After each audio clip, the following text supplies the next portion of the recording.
So I'm just going to copy paste, bring this on over to the other side, and again, just like I've been doing all along, I'm going to swap out an n minus 1 for an n,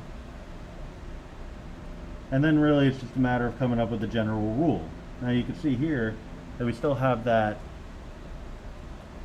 idea of the only thing changing being the coefficient of delta x.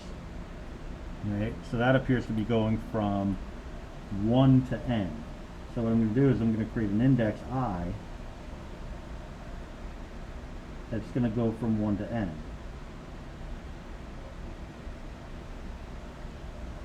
We're going to have our f of a plus I delta x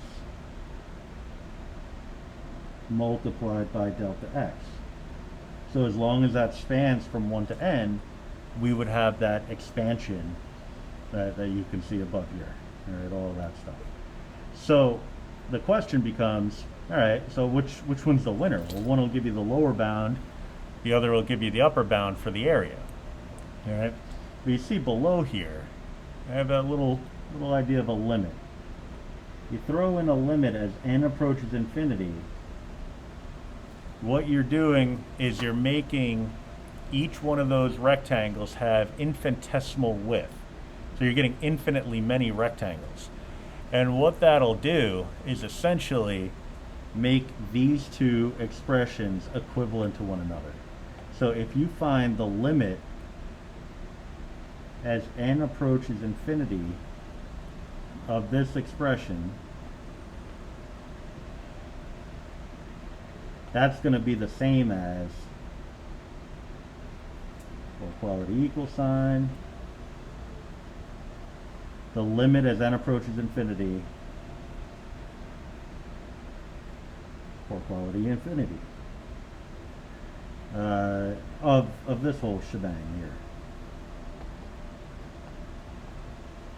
So I'm just going to kind of move some things around.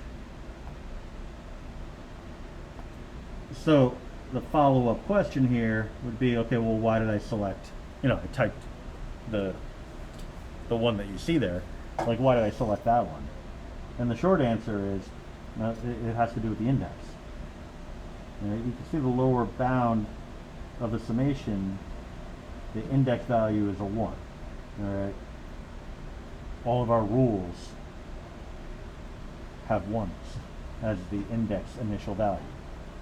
Right, so it's just a matter of convenience, and also, not the least of which is, I'm going to preface what I'm about to say by saying that there's equivalence in this idea. If you shift left 1 unit for the same expression, then you're going to end up with something equivalent, at least in this context. Right, but aside from that, it's generally going to end up being something simpler because you can work with an upper bound that's n rather than n minus 1.